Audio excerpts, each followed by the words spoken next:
બહાર થોડો ને ઘરમાં ઘણો. હવે મહેતાજી ખમિયા કરો એમ બહાર પણ એટલું માણા છે, પણ બહાર ઉભેલા ભાઈઓને નમ્ર વિનંતી કે હવે બિલકુલ અંદર જગ્યા નથી, શાંતિથી ઊભા રહેજો.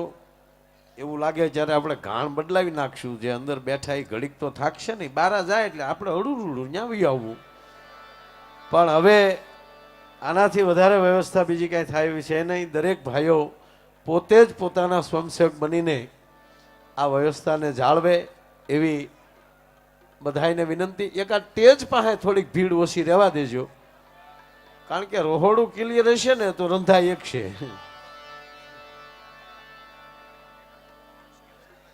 ઓકે,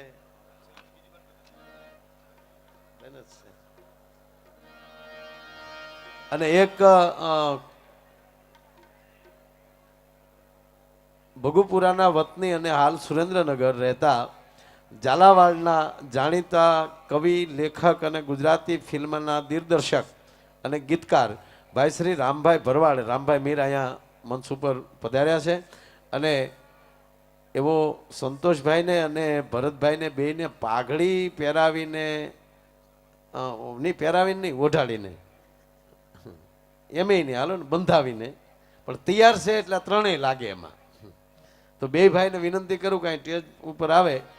અને એકચ્યુઅલી અમારે રામભાઈનો જે પ્રેમ છે, હવે આ એક જ પ્રેમ હોય નહીં ત્યારે આ અહીંયા બધાય પાઘડીઓ લઈને આવે એમ છે, અને આવડાને પહેરાવી પહેર ટાઈમ એમાં વયો જાય. એટલે આખી નાયત વર્તી ઝાલાવાડમાંથી આપ આવ્યા છો એટલે, અને પાછા કવિ છે, અને એનો આગ્રહ છે કે બંને ભાઈઓને એને પાઘડી પહેરાવવી છે. તો સંતોષભાઈ અને ભરતભાઈ સોહલા,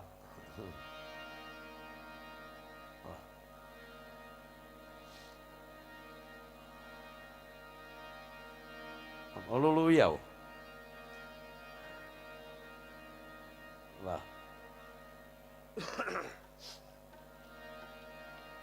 ખરેખર ખૂબ વ્યવસ્થા બધા સ્વયંસેવકો જાળવી રહ્યા છે. ફરીવાર કહું, બહાર ઉભેલા દરેક ભાઈઓ બિલકુલ અંદર હવે જગ્યા નથી, એટલે કોઈ અંદર આવવા મહેનત પણ ન કરશો. અને હવે પરિસ્થિતિ એવી થાય કે હવે આવશે સ્ટેજમાં આવે તો જ મેળ આવે એવું છે. પધારો પધારો મહેમાન. વાહ, પધારો જાડેજા સાહેબ, પધારો. આવો સાહેબ.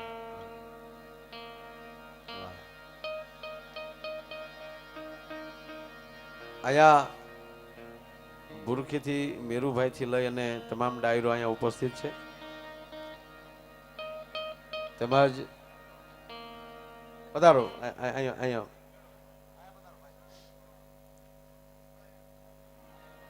પધારો, આપ અહીંયા પધારો. નહીં, બેહવાનું ઘડીક ઊભું રહેવાનું, પછી બેહવાનું છે બેયને. વધાવો તાળીના ગળાથી. વાહ વાહ વાહ.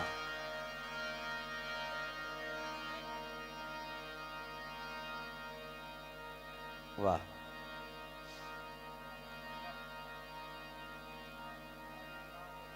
તારી લાલ લાલ પાઘડીએ મન મારું મોયું રે માલ ધારી, તે હું ધારી. હે, કોને હાથ જોડો તમે? નહીં, લાલાભાઈ હારા માણસ છે, એ તો બરાબર. મેરુભાઈ, હે એવું છે? વાહ, બે ભાઈઓને તાળીના ગળાથી વધાવો અને રામભાઈને પણ તાળીઓથી વધાવો, જેમણે બંને યુવાનોનું સન્માન કર્યું છે. વાહ, અહીંયા મંચ ઉપર બાવળિયાળી મહંત બાપુ, રામ બાપુથી લઈ અને દરેક ઠાકર દ્વારાના સંતો મંચ ઉપર ઉપસ્થિત છે. અહીંયા હાવ હલો હેલ થઈ ગયો. કીર્તિભાઈને જોરથી તાળીઓથી વધાવો, ખૂબ આપણને આનંદ કરાયો. અને મેં તમને કીધું હજી એને ખાલી ટેલર દેખાડ્યું છે, મૂળ મુદ્દો આખો બાકી છે. અને જિગ્નેશ દાદાની અહીંયા હાજરી છે, રાજુલા વિસ્તાર ધારાસભ્યભાઈ અમરીશભાઈની હાજરી છે, અમારે રાજુભાઈ અહીંયા માનધાતા એ પણ ઉપસ્થિત છે. દરેક મેં કીધું એમ કે 18 આલમ અહીંયા ઉપસ્થિત છે. અને આવો રૂડો જ્યારે કાર્યક્રમ છે, ભગવાન ભાગવતનું આયોજન છે, અને જોગાનો જોગ 7 તારીખે આ કથા ચાલુ થાય અને તે દિવસે જ ઈસુ બાપુની નિર્વાણ તારીખ હોય. આ તો કુદરતી બન્યું. દાદાએ કાલે પણ વાત કરી, કારણ કે જે સદગુરુ જે કરાવે ને એ જ થાય, બાકી કાંઈ ન થાય સાહેબ. અને ઈસુ બાપુની પૂર્ણ કૃપા સંતોષભાઈ ઉપર ને આખા પરિવાર ઉપર, જો કે આખી બોળી નાત ઉપર સાહેબ, પણ જે કાંઈ કરાવે છે, જે કાંઈ દેવરાવે છે, એ બધું સદગુરુ કરાવે છે. જો કૃપા ન હોય તો શું થાય? હું ઘણીવાર કહેતો હોઉં દાદા કે કીર્તિભાઈને અમે ઘણીવાર આપણે ટ્રેનમાં ક્યારેક જતા હોય તો ખરેખર બહુ સારા કલાકારો જેવું જ ગાતા હોય છે. ટ્રેનમાં જે ડોકમાં વાજુલીને વગાડતા હોય, સારા સૂર હોય, સારું ગાતા હોય, પણ કૃપા નથી એટલે મંચ નથી મળતો. એમ સંપત્તિ બધાય પાસે હોય, પણ આવું કરવાનો વિચાર આવે ને એ સદગુરુની કૃપા છે. ભલા માણસ, આપણે લખીએ છીએ ને કે પિતૃઓના મોક્ષાર્થે ભાગવત રાખ્યું છે. 100% 7 દિવસ ભાગવત સાંભળો એટલે પિતૃને મોક્ષ મળે મળે ને મળે. આપણે ધંધુકારી જેવા તો નથી ને. જેનું ગયાજી શ્રાદ્ધ કરે, ગૌકર્ણજી પોતે જઈ અને સતાય જો એને મોક્ષ ન મળે, અને એ જ વ્યક્તિ પાછું પોતાને આંગણે જ્યારે ભાગવત સાંભળે ત્યારે એને મોક્ષ મળતો હોય. પણ કહેવા ગયો સાહેબ, ભાગવતની એટલી મહાનતા છે. મેં મહાપુરુષો પહેલી નરેનભાઈ સાંભળ્યું છે કે કેવલ પરિવાર ભેગો થઈ અને ભાગવત બેસાડવાનો વિચાર કરે ને ત્યાં આપણા પિતૃઓને મોક્ષ મળી જતો હોય છે. ભલા મને એ તો પછી આ કથા પૂરતા અહીંયા આવ્યા છે તો ઉતારા કરતા જાય કે આજે મારો પરિવાર. અને કહેવા ગયો, અહીંયા હું પહેલે દિવસે બેઠો ત્યારે અહીંયા બધા વડીલોના ફોટા જોતો હતો અને હું સંતોષભાઈને કહેતો, મેં કીધું સંતોષભાઈ બધા પરિવારના, મને કે માયાભાઈ અમારા આખા આ પરિવારના ફોટા છે, વર્ષો જેના જેના મળ્યા છે એ રાખ્યા છે. કોઈ રૂડું સંતોષભાઈને ભરતભાઈને હું નથી લગાડતો દાદા, પણ ભગવાન રામ જેદી મહારાજ દશરથનું શ્રાદ્ધ કરવા માટે ગયા ને, અને જ્યાં પિંડ દેવા માટે જ્યાં જાય ત્યારે 1000 હાથ બારા નીકળ્યા હતા પિંડ લેવા માટે. અને તેથી ઋષિ મુનિઓએ પ્રશ્ન કર્યો હતો કે અત્યાર સુધી તમારા રઘુકુળમાં કોઈએ શ્રાદ્ધ નથી કર્યું, પિંડદાન નથી કર્યું, કે કર્યું જ છે? તાક તો કેમ તમને કોઈને મોક્ષ નતો મળ્યો? પિંડદાન તમે પ્રાપ્ત નથી કર્યું? તાકે ના. કે કેમ? તાકે અમને અમારા ભજનની ખબર હતી કે અમારા કુળમાં એક દી રામ આવવાનો છે, તો એ જેદી તર્પણ કરે ને તેથી એના હાથની વાટે અમે બેઠા હતા. સાહેબ કહેવા ગયો, એક આવા ઉજળા જ્યારે યુવાન કે કોઈ પરિવારમાં થતું હોય ત્યારે પિતૃએ રાહ જોઈને બેઠા હોય કે ક્યારે કોઈક એવો એમ કહેવાય પરિવારમાં જાગે અને આવું ભાગવત બેસાડે. એમ એક સમસ્ત નાનાભાઈ ભરવાડ પરિવાર આયોજિત આ રૂડો જ્યારે આયોજન છે ત્યારે 2-3 વાતો કરવી છે, આપણે આનંદ કરવો છે. વાત હાલતીથી કૃપા હોય તો શું થાય? આ કૃપાથી આવું થાય.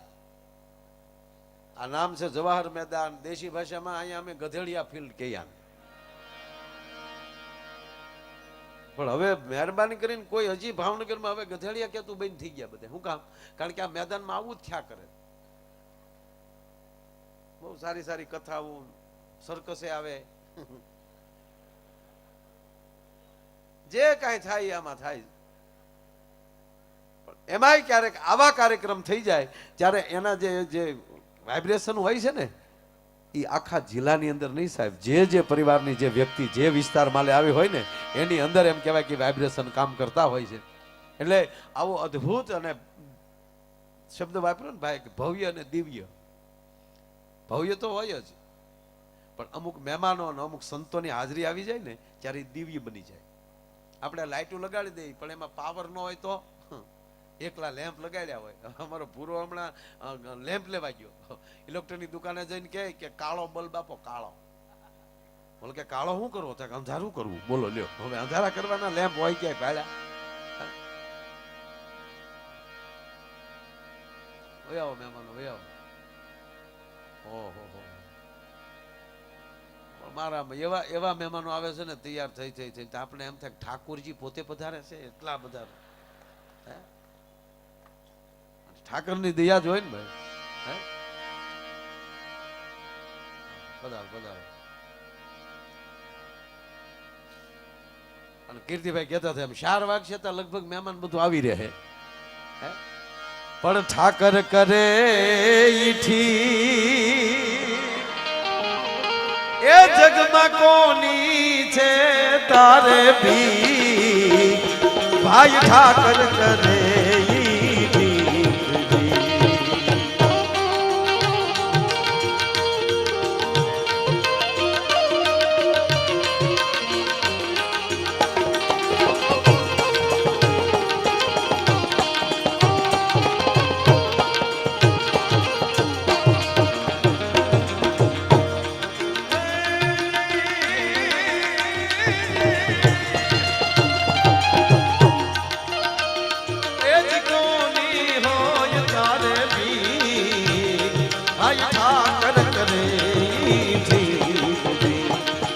ઠાકર કરે ઠીક ભાઈ ઠાકર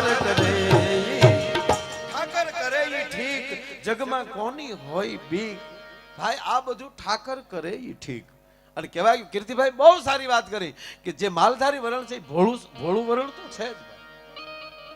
અને જેટલા તમે ભોળા રહ્યો એટલો ભગવાન આપણી નજીક વધારે રહે. કોકે મને હમણાં પૂછ્યું મને કે ભગવાન કૃષ્ણ હુંડલામાં હું કામ નંદ બાવા નિહળે ગયા એમ. એટલે મેં એને ચોખ્ખું કીધું, મેં કીધું અમારું જે ભજન કરવાનું ઠેકાણું છે ને ઈ હુંડલા અને હાવણનું માવું કામ કરતી જાય, કીર્તન ગાતી જાય. અને એટલે ભગવાને નક્કી કર્યું છે કે જેની નજીક હોય એમાં જ જાવ ને તો ઈ ખોટા ભડકી ન જાય. જો ચતુર્ભુજે પ્રગટ્યો હોય તો આપણે કોઈ ખમી ન હોય કે જો અર્જુન ન ખમી શકતો હોય રૂપ, બરાબર. મથુરાની જેલમાં શત્રુભુજે પ્રગટ્યા પણ સીધા બાળક બન્યા. અને પછી જયારે એ ટોપલામાં આવ્યા એટલે એક ભાઈએ પૂછ્યું કે ઈ તમારે નિહળે કેમ આવ્યા? વાત સાચી છે. અને ત્યારે જવાબ આપ્યો છો કે તમારે કોઈ પણ ભગવાનનું સ્થાપન કરવું હોય તો ગાયુના ચાણથી અને ગૌમૂત્રથી આંગણું લીપવું જોવે કે નહીં? તા કે હા. તા કે અમારે લીપવાની જરૂર નહોતી, ગોઠણે ગોઠણે અમારા ફળિયામાં સાહેબ અમારી ગાઉના એમ કહેવાય કે સાણ લીપાણેલા હતા. જ્યાં જેની તૈયારી હોય, તમારે હેલિકોપ્ટર ઉતારવું હોય તો હેલિપેડ બનાવવું જ પડે, તમારે પ્લેન ઉતારવું હોય તો એના માટે રનવે બનાવવો જ પડે. એમ તમારે નારાયણને ઉતારવા હોય તો આવું ભજનનું માહોલ બનાવવું જ પડે, નહીતરી ના આવી શકે ભલામણ. કૃપા વસ્તુ જ જુદી છે. મારે તમને હાસ્યની દાંત જ કઢાવવા છે, કોઈ ગજાનની વાતો કરવી નથી. ગજાન તો મારામાં જ નથી, તમને હું શું આપું એમ. એકચ્યુઅલી કુવામાં જ ન હોય તો વેળામાં ક્યાંથી આવે? પણ કૃપા શું કરે એનો એક મારે નાની વાત કરવી છે કે અહીંયા એટલા સંતો બેઠા છે, રામબાપુ થી લઈને બધા, એક આશીર્વાદ મળી જાય તો માણસ ક્યાંથી ક્યાં પહોંચી જાય. એનો એક નાનો દાખલો, એક કાશીના પંડિત, સંસ્કૃતના વિદ્વાન, પોતાની સંસ્કૃત પાઠશાળાઓ ચલાવે, સંસ્કૃતિનો પ્રચાર કરે, સતત હરિભજનમાં રચ્યા પચ્યા રહે અને કેવી રીતે સંસ્કૃતિ વધારે પ્રચલિત થાય એની સતત ચિંતા કર્યા કરે. પણ એમ કરતા કરતા કરતા મોટી ઉંમર થઈ ત્યારે એના સદગુરુ પાસે જાય કે ગુરુજી મારું આપ બધાની કૃપાથી બહુ સરસ મારું કાર્ય ચાલે છે, પણ મને ચિંતા એ છે કે આનું આ કાર્ય ધપાવી રાખે એવો વારસદાર મારે નથી. મારે સંતાન યોગ છે કે નહીં? ગુરુએ કીધું એક કામ કરો, શિવનું ભજન કરો, મહાદેવનું ભજન કરો. અને આ પંડિત એમ કહેવાય શિવ ઉપાસનામાં ગંગાના ઘાટ ઉપર બેસી ગયા અને સમય થતા મહાદેવ પ્રગટ્યા અને મહાદેવે કીધું માગી લો પંડિત, શું આપું? અને ત્યારે કીધું મહાદેવ આપ તો અંતર્યામી છો, આપની સામે મારે શું કહેવાનું હોય? ના પંડિત છતાં માગો કે પ્રભુ મારે એક સંતાન યોગ નથી, મને એક દીકરો આપો. એટલે મહાદેવે કીધું કે સપૂત આપું કે કપૂત? ભોળાનાથ ભોળાનાથ છો, કારક ઢોંગે સડી જાય. બોલો પંડિત તમને સપૂત આપું કે કપૂત આપું? મતલબ એટલો કે કપૂત હશે એ લાંબુ જીવશે, તમને પીડા દેશે, અને સપૂત હશે એ ટૂંકું જીવશે અને તમને સુખ આપશે. એટલે પંડિતે કીધું તો સુખ આપે, આપણા લાલચ તો ખરી જ ચાલી, કે તો સપૂત આપો. કે તથાસ્તુ, તમને સપૂત, તમારી ઘરે દીકરો થશે, સપૂત થશે. પણ પંડિત 5 વર્ષ જીવશે. 5 વર્ષ જીવશે કીધું એટલે સુખે થયું ને પાછું દુઃખે થયું કે યાર 5 વર્ષ જીવીને વયો જાય તો એનાથી મોટું દુઃખ શું. પણ કાંઈ વાંધો નહીં, મહાદેવે કીધું છે ને. અને સાહેબ યોગ થતા ઘરે દીકરાનો જન્મ થયો અને દીકરો ધીરે ધીરે ધીરે ધીરે એમ કહેવાય 4 વર્ષનો થયો અને કેવલ 1 વર્ષ હવે મૃત્યુ આડું બાકી. અને આને ચિંતા થઈ, ફરીવાર સદગુરુ પાસે જાય છે. ગુરુજી, મને એકને જ ખબર છે કે મારો દીકરો 1 વર્ષ પછી ગુજરી જવાનો છે, હવે આનો કઈ રસ્તો ખરો? કે હવે એનો રસ્તો એક જ કે કાશીના ઘાટ ઉપર રોટલો ચાલુ કરી ગયો, હરિહરને હાક પાડી ગયો અને એમાંય પછી કોઈ જો સંત આવી જાય અને સંતનો કોઈનો આશીર્વાદ મળી જાય એટલે બીડો પાર. વાત છે 1 મિનિટની મિત્રો, પણ એક ટુકડો કેટલું માણસને કરી દે. અહીંયા તમે જોવો છો કે જ્યારથી કથા ચાલુ થઈ અને ત્યારથી કેટલું હરિહર ચાલે છે. આ માણસને કીધું કે તમે એક સંતોનો જો કોઈ આશીર્વાદ મળી જાય. હવે આ પંડિત તો એટલા બધા ભાવ વિભોર કિશોરસિંહ થઈ ગયા કે જેટલા જમવા આવે ને એમાં એને સાધુ જ દેખાય, સંત દેવ. પધારો વાલા, પધારો વાલા, એમ કરતા કરતા કરતા સાહેબ 5 વર્ષમાં 4 દિવસ બાકી રહ્યા અને એમાં સપ્ત ઋષિ આવીને ઉભા રહી ગયા. સપ્ત ઋષિનો આમ પ્રવેશ થયો એટલે પંડિત અને એમ કહેવાય કે એમના પત્ની બે એમ દંડવત પ્રણામ કર્યા, પગે લાગ્યા. અને એમાં જે ઓલો બાળક હતો જેના મૃત્યુ આડા હજી કેવલ 4 દિવસ હવે બાકી છે, એ છોકરો જ્યાં પગે લાગ્યો તો 7 ઋષિના મોઢામાં જવાબ નીકળી ગયો, આયુષ્માન ભવ, આયુષ્માન ભવ કીધું એટલે વચ્ચેલી માવતર હટી ગયા. અને પંડિતે કીધું કે ઋષિ તમે જાણો, ભોળોનાથ જાણે, કારણ કે હવે આના મૃત્યુ આડા કેવલ 4 દી છે અને સપ્ત ઋષિના મુખમાંથી શબ્દ નીકળી જાય કે આયુષ્માન ભવ, તો કાલ હવારે સાધુને ઋષિઓ ઉપર ભરોસો કોણ કરશે? એટલે કે પંડિત ગરીબ ભારે, કાંઈ વાંધો નહીં, લાવો છોકરો તમારો અમારી પાસે. અને સપ્ત ઋષિ અને એમ કહેવાય કે બ્રહ્માજી પાસે લઈને ગયા એટલે સપ્ત ઋષિ બ્રહ્માજીને પગે લાગ્યા, બ્રહ્માને પ્રણામ. એટલે સામે બ્રહ્માજીએ કીધું સપ્ત ઋષિને પ્રણામ. છોકરાને ટાપલી મારી, છોકરો મોર થયો, છોકરે બ્રહ્માને પગે લાગ્યા એટલે બ્રહ્માજીના મુખમાંથી નીકળી ગયું આયુષ્માન ભવ. સપ્ત ઋષિ વચ્ચેથી નીકળી જાય તમે જાણો, ભોળોનાથ જાણે. કેમ તક આમ હવે દી 3 બાકી છે. અરે તમે ગરીબ ભાઈ ને પણ હવે ઋષિ તમે ભાગદાની મારી હારે આલો. એટલે સપ્ત ઋષિ, આ છોકરો અને બ્રહ્મા એ સીધા કૈલાસમાં યા તે રુદ્ર શિવા તનુર ઘોરા પાપ કાસિની ઇતિહાસ તનવા સંત મયાગિરી સંતા બિશાક સિંહ હર હર મહાદેવ હર હર હર મહાદેવ હર. બ્રહ્માના 5 મુખ, આ બાજુ એમ કહેવાય 7 મુખ 7 ઋષિઓના. અને કહેવા ગયો સાહેબ 12 મુખે જેમ કહેવાય કે વાણી જ્યાં નીકળવા મળી અને મહાદેવે આંખ ખોલી. સપ્ત ઋષિને પ્રણામ, બ્રહ્માજીને પ્રણામ. સામેથી એમ કહેવાય કે સપ્ત ઋષિને બ્રહ્માએ કીધું કૈલાસપતિના ચરણોમાં પ્રણામ. છોકરાને મોર કર્યો, છોકરો પગે લાગ્યો, મહાદેવના મોઢામાં શબ્દ નીકળી ગયા આયુષ્માન ભવ. સપ્ત ઋષિ બ્રહ્માજી એક બાજુ હટી ગયા કીધું કે તમારા કર્યા તમે ભોગવો. મતલબ બીજો કાંઈ નહીં. હવે જોવો તમે, અમે હલવાના હતા, અમારે જવું ક્યાં? એટલે તમારા સુધી અમે પહોંચ્યા છીએ. હાલ જે મહાદેવે આમ જોયું એટલે કે આ તો મેં ઓલા પંડિત ને આપ્યો તો એ છોકરો છે કે બસ એ જ.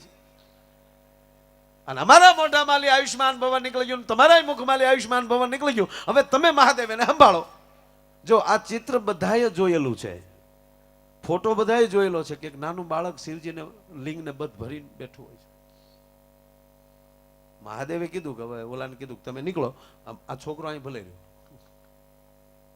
ભોળાનાથ કીધું કે તને આમ શિવ પૂજા આવડે? તક આવડે જ ને, પંડિતનો છોકરો છે. જો સામે શિવલિંગ છે, મળે એની પૂજા કરવા.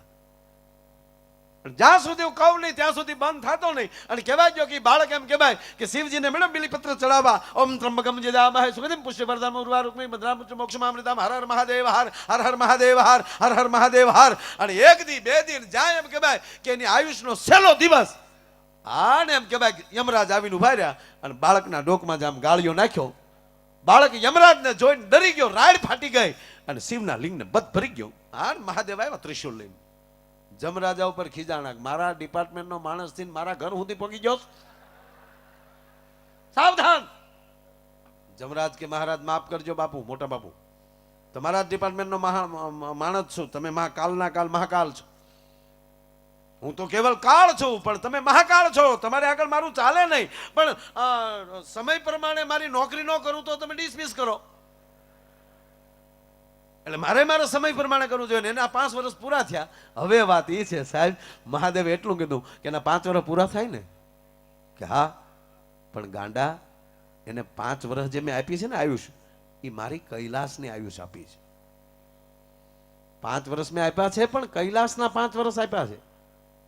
દાખલા તરીકે આપણે અત્યારે જોવું હોય તો તમે આપણને કોઈ અહીંયા 10 રૂપિયા આપે અને અમેરિકા જાય તો કોઈક $10 આપે,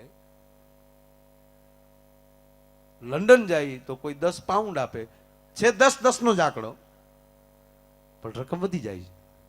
મહાદેવ કહે છે કે એને મેં મૃત્યુલોકના 5 વર્ષ નથી આપ્યા, એને મેં કૈલાસના 5 વર્ષ આપ્યા છે. કે મહાદેવ તમારા કોઈ દી ઓલામાં મને સમજાણું નહીં.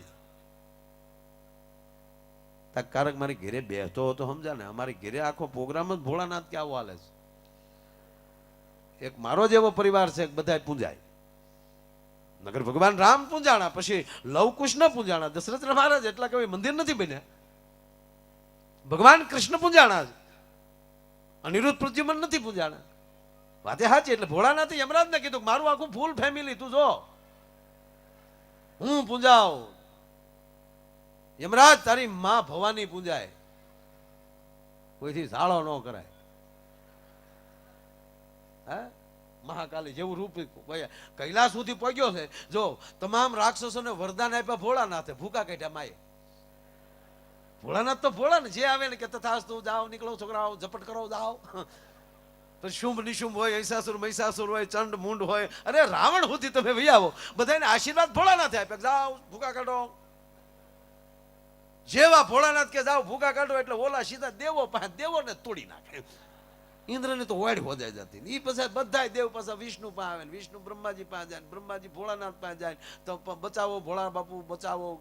ભોળાનાથ કે મહારાજ ઉભા કરેલા છે, બચાવવાનો કઈ પ્રોગ્રામ મારી પાસે છે નહીં. ઓલું જોતું ને એકવાર ઓલા રાક્ષસો આવ્યા ને, બહુ માર્યા ને દેવોને, તે એનું નામ શું હતું? ઐસાસુર મહિષાસુર, બરોબર. એને માર્યા, એ આવ્યા ને ત્યાં, એટલે દેવો બધા અહીંયા ગયા. એટલે ભોળાનાથે કીધું કે ભાઈ મારથી કાંઈ ન થાય, અને મેં જ એને કીધેલું છે કે તમને સ્ત્રી સિવાય કોઈ નહીં મારે, અને મેં તો વરદાન આપેલું છે, એટલે મારથી તો એની સામું થવાય જ નહીં. મારો ભગત છે. માં સાંભળી ગયા. મહા તત્વ એવું છે, છોકરાને રોતા ન જોઈએ. એટલે ભોળાનાથે કીધું કે ક્યારના દેવતાઓ બધા રડે છે ને તમે ક્યાં ધ્યાન નથી દેતા. કે આમાં છે ને તમારે કઈ ઓલું નહીં કરો. અરે હોય કાંઈ, લાવો તમારું ત્રિશૂળ. અને માન સરોવરમાં સ્નાન કરી અને જેથી ભવાની જેથી એમ કહેવાય ધીંગાણામાં ચલ્યા, અને ઐસાસુર મહિષાસુર એમ કહેવાય શુંભ નિશુંભ ને એને મારતી જાય. અને ઓલા રક્તબીજનું એક લોહીનું ટીપું ધરતીમાં પડે તો એકનો અનેક હામો થાય. એટલે હામી ભવાની પણ એકની અનેક મળી થવા.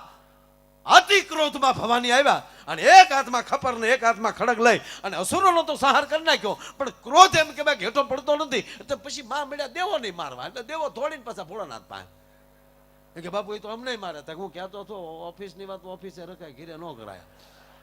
હવે તમારી માં પાછી ન પડે. અહીંયા દોડીને આવો કપ દીને અમારા ઘરમાં ડખા કરાવો. હવે કાંઈ વાંધો નહીં, હાલો હું જાઉં છું. અને આપ જાણીએ છીએ ભોળાનાથ રસ્તામાં સૂઈ ગયા. જે રસ્તામાં પ્રાંબા હાલી જતી હતી, અને એ રસ્તામાં જ્યાં મહાદેવ હોઈ ગયા અને જ્યાં એમ કહેવાય ભવાની જ્યાં પગ મૂકવા ગયા અને નીચે નજર થઈ તો મહાદેવને હુતેલા જોયા કે હાય હાય હાય, આગળ મારા પ્રભુ ઉપર મારા પગ મુકાઈ જાત. અને એમ કહેવાય કે વેતક જીભ બારી નીકળી ગઈ ને આપણને મહાકાળીનું રૂપ મળ્યું. એમ જ્યારે જ્યારે જે ભગવતીએ કર્યું છે એવું રૂપ તેને મળવું જાય છે. આજ ભગવાન શિવ એમ કહે છે કે આને મેં 5 વર્ષ આપ્યા છે, પણ કૈલાસના. તાકે પ્રભુ સમજાણું નહીં. તાકે સતયુગ, ત્રેતા, દ્વાપર અને કળયુગ, આ 4 યુગ પૂરા થાય ત્યારે એક બ્રહ્માનું પૂરું થાય. અને એવા 10 બ્રહ્મા બદલે ને ત્યારે મારો કૈલાસનો 1 દિવસ થાય. હવે એવા 5 વર્ષ ગણ લે. બોલો કે એ ગણિત તો અમારા દાદા નથી ભણ્યા હોય. તો અમને મોટા બાપુ કહેતા છે બધા નીકળ કેટલા વર્ષ થાય એ આંકડામાં જ ન આવે. સાહેબ બાળક બીજું કોઈ નહોતું, ઋષિ માર્કંડ પોતે હતા. મારો કહેવાનો અર્થ એ છે કે આશીર્વાદ મળી જાય ને તો માણસ અમર થઈ જાય. જેની આયુ 5 વર્ષની હોય પણ કોઈ મહાપુરુષના આશીર્વાદ મળી જાય ત્યારે એની આયુ લાંબી થઈ જતી હોય છે. અને આયુષ સારી હોય, તંદુરસ્તી વાળી હોય. એક ભાઈ મને હમણાં કહેતા હતા, મને કે માય ભાઈ હવે ઓલું ખાટલા વાળો પ્રોગ્રામ હાવ બેન છો ને કે ભાભલાના 6 મહિના વરથી ખાટલા હાલતા. ખાટલે ભાભા પીડ્યા હોય, પછી ડોશી હોય, જે કાંઈ એ ખાટલે પીડ્યા હોય, ખાટલા વાય થઈ ગયા, બે રાખની ડીસું મૂકી હોય, બડખા કાઢવા, અવડું લાકડાનો કટકો હોય, ત્યાં રૂમાલિયો બાંધ્યો હોય, વળી એનાથી માખ્યું ઉડક્યું હોય, બેઠો બેઠો વાવ આપણે એમ થાય મીંદડો ક્યાંથી આવ્યો, પાણી દે જાઓ બાપા. મને કે આ મારો પ્રોગ્રામ જ બંધ થઈ ગયો. મેં કીધું હા એ બંધ થઈ ગયું. મને કે હમણાં તો એવું જ થાય, ફટ પીડ્યા નથી, ફટ પીડ્યા નથી. મને કે આવું કેમ થયું છે? મેં કીધું પેલા આપણી પાસે કાંઈ વાહન વ્યવસ્થા હતી નહીં, આખી પૃથ્વીમાં કાંઈ આપણી પાસે, એટલે બધે આપણા ભારતમાં કાંઈ એટલા બધા વાહનો કાંઈ હતા જ નહીં. 100-150 વર્ષ પહેલા શું હતું? અંગ્રેજો પાસે હતું અને રાજા મહારાજાઓ પાસે હતું. આપણી પાસે ક્યાંક ઘોડાને બગ્યું ને એવું ક્યાં હતું નહીં, બરોબર? હટાણું કરવા જતા પાડા ઉપર બેસીને જતા ને કાં વરોળ ભેં ઉપર. એમાં ગીરમાં રહી ને દાદા, એને કાં ધારીનું હટાણું ને કાં ઉનાનું હટાણું. હજી અમારે ઘણા હટાણું કરવા, હજી માલધારી જાય. હવે તો બધા પાસે વાહન થઈ ગયા, નહીતર પેલા પાડા ઉપર જ જતા, બધો માખણ નાખ્યો. એક જણો ઉનાની બજારમાં પાડો લઈને હટાણું કરવા ગયો, પોલીસે સીટી મારી. બોલો એ સાઈડમાં રાખ, કેમ હેલ્મેટ નથી પહેર્યો? સાહેબ ને ગગલાવ્યા, સાહેબ હેલ્મેટ 2 વ્હીલ હોય તો પહેરવાનો હોય, આ 4 વ્હીલ છે. બોલો અધિકારી વંડીએ સડી ગયા, 4 વ્હીલ છે, થોડું 2 વ્હીલ છે.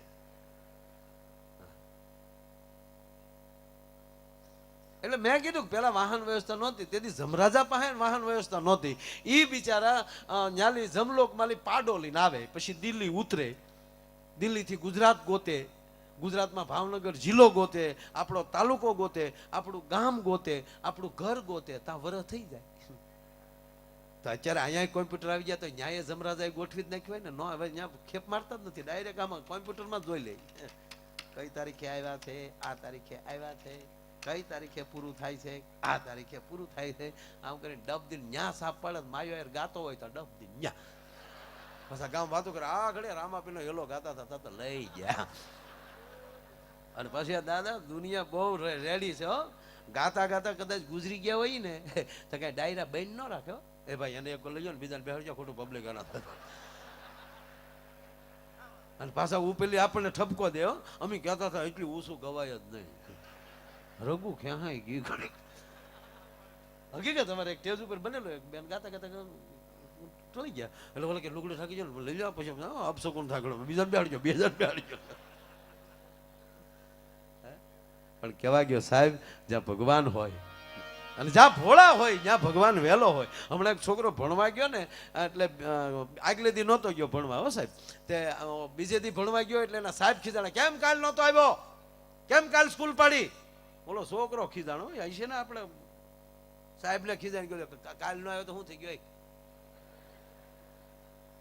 છોકરો બોલ્યો હામો લખું, કાલ નો આવ્યો તો થઈ ગયું, શું ગયું? અરે આવવું જોવે. એટલે કાલ આવ્યા થવું એને તમે એક દીમાં કલેક્ટર કરી નાખ્યા બધાને, તો સાહેબ ઢીલા પડી ગયા. હું ક્યાં કઈ કહું. એક સાહેબ તો ભણાવતા ભણાવતા હોઈ ગયો, ભણાવતા ભણાવતા હોઈ ગયા ને એમાં આચાર્ય આવ્યા, ફડક દિન સાહેબ જાગી ગયા. કાલે લે ઊંઘ આવી ગઈ, સાહેબ જોઈ ગયા. તા તો જાગતા હોય સીધા પાઠ મનાવે પડે. મિત્રો જો હું જે વાત કરતો હતો એ કુંભકર્ણ આવી રીતે છૂતો હતો, લે આમ કરીને પગાર વધારી લીધો. બોલો. પણ કહેવાય ગયો ઘરે હારા સંતાન હોય તો કૃપા. અને એટલે કવિ કાગ લખે છે કે ભગવાન કૃષ્ણને જયારે એમ કે ભાઈ ગોકુળમાં રમતા જોયા, અને તેથી કવિ કાગની કલમ હાલે છે કે માડી તારા કેટલા એ જનામની રે, આંખ મારી રે નંદરાણી માંગણા રે રે.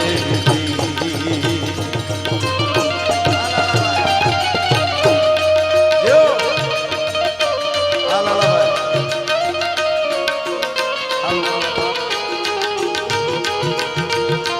ભગવાન ભાગવત નો મંડપ છે એટલે ઘડીક દ્વારકાધીશ ને દાદા યાદ કરી લો.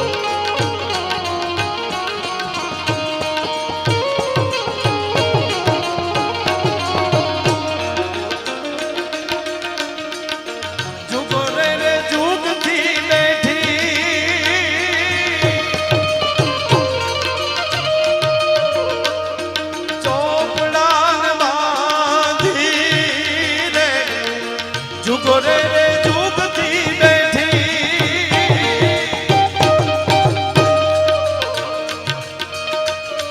ચોપડાન બાંધી રે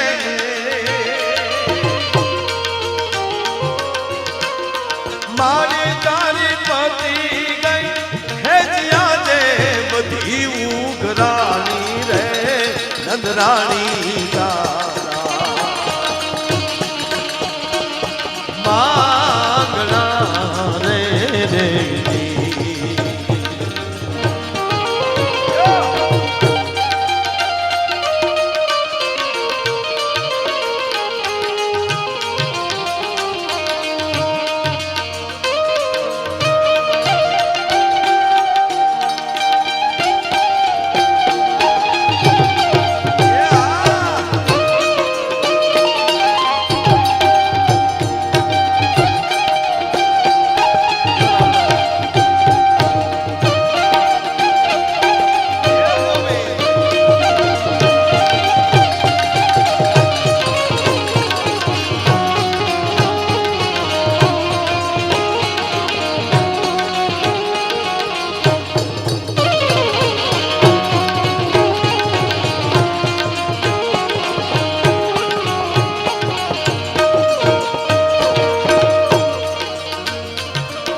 પણ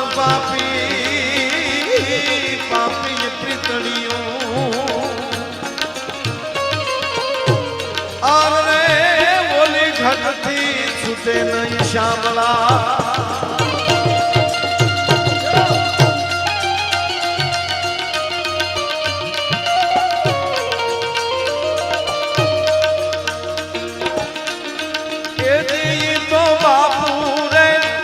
બધાયનો ઈ છે તારો બેટો રે નંદરાણી માંગણા રે ઈ તો બાપુ રે એ બધાયનો ઈ છે તારો બેટો રે નંદરાણી માંગણા રે